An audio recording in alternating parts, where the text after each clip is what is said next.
When we first met, one of our goals together was to buy land and move out of the city and get away from that environment and get out to where it was more natural. The feeling of space that you have on a daily basis, the quietness of it. To walk out the front door and see what you see is just priceless. It's everything we wanted it to be.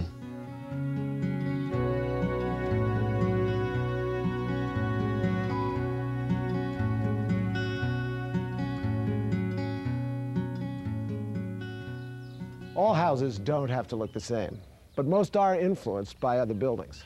Take this house of Wick and Angela St. John. Believe it or not, it was inspired by a chicken coop. It's situated in a hilly wooded area about an hour north of Atlanta, Georgia, and it's filled with surprises. One of the surprises is that it only cost $160,000 to build. Another is that it's a small house that feels quite big. And another surprise is there are no doors. Hello, I'm John Connell. Welcome to this episode of The Inspired House, where we seek out the best in residential architecture and learn how good design creates homes of character, comfort, and genuine beauty. In each episode of The Inspired House, we'll explore the remarkable stories behind some very interesting homes, the architects who designed them, and the people who live in them. Like Wick and Angela St. John, and the new house that architect Bob Cain designed for them. Any house situated with trees on all sides should be designed to bring the beauty of that nature inside it. Here, that's accomplished through the use of floor-to-ceiling windows at critical points throughout the design. At the same time, the porches and patios extend the interior floor plan out into nature. In this way, a smaller house like this house can actually seem huge. Why did you decide to use an architect if you had a modest budget? Well, building a house is a big undertaking, I think, Right. for anybody. You have a sense of a lot of support when you go through an architect, though. I guess I could see through a lot of examples in the past that they bring a lot to the table. So we wanted to spend the money on getting the house to fit the land and to fit us. Bob Cain, you are one of the good ones. You're an architect who's designed a house that the clients love. It came in on budget. And when I first saw it, I thought, this is a beautiful piece of architecture.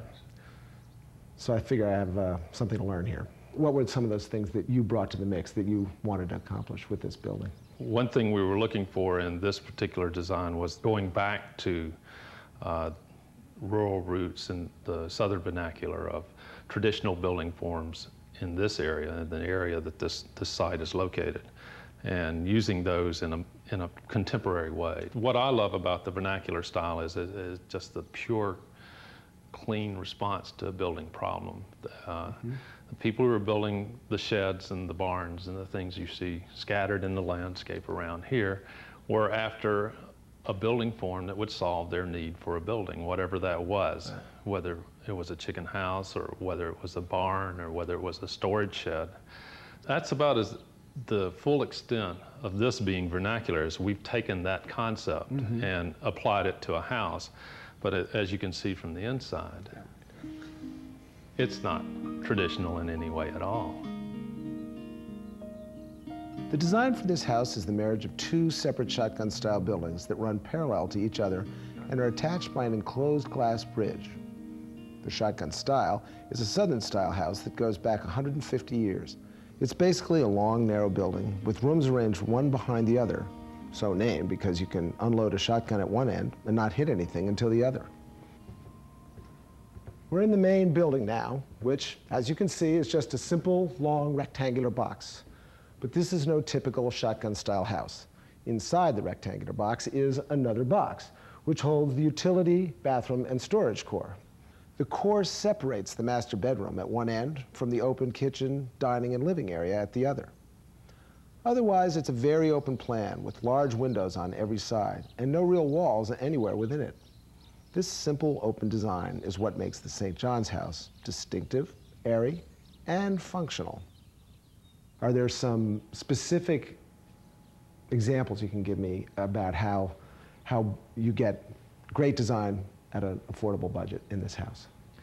Well, the key to this house being relatively inexpensive is in the framing system and the structural system.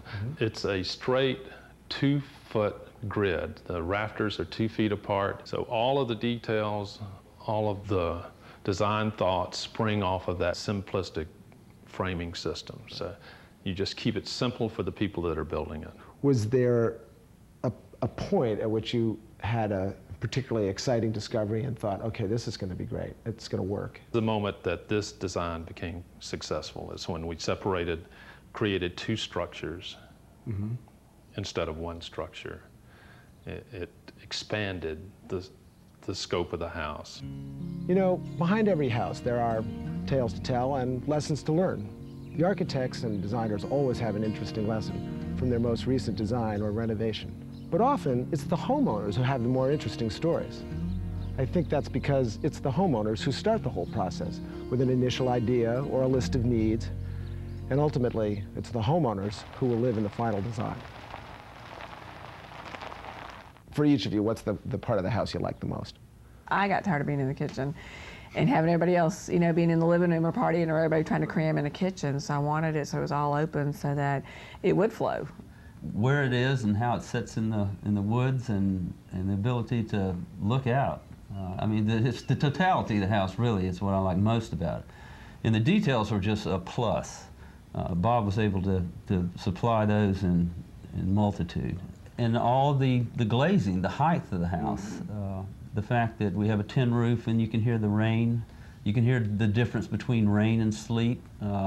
That's important to us. It may not be important to a lot of people, but doesn't matter, right? If it's important I like to to be right. connected to what's going on outside, to be able to walk out and see the moon, and we have so much glazing that on full moon nights you can turn all the lights off in the house and see perfectly. And that was the whole key to having Bob involved in it. We said it was designed for us, so it should feel from day one that it works for us, and it does. Our lifestyle, you know, the children, they just fit right in with it. The Japanese have this word for the quality of pure simplicity, and it's called shibui. I can't help but think that this house has shibui.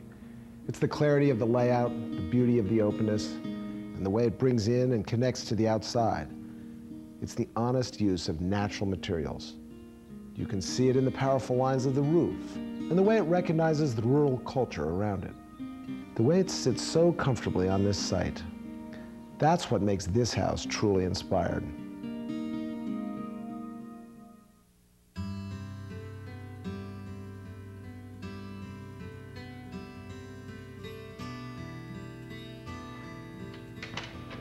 Hi, I'm Sarah Susanka, and as a residential architect, I've designed a lot of entries, and I'd like to share some ideas with you about what makes a great entry.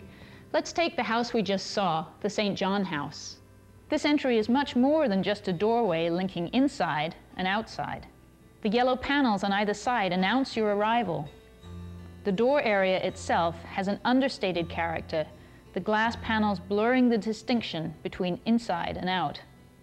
But you're in for a surprise as you step inside. This is the first time you realize there are actually 2 buildings, and you're invited to move from one to the other across a nearly transparent bridge. The whole process is quite magical and offers a gracious way to move from the public world of cars and roads to the private realm the St. John's call home. So when you're thinking about how to make a welcoming entry, keep in mind that it's not just the door that counts. Every space along the way counts and sets our expectations for the rest of the house.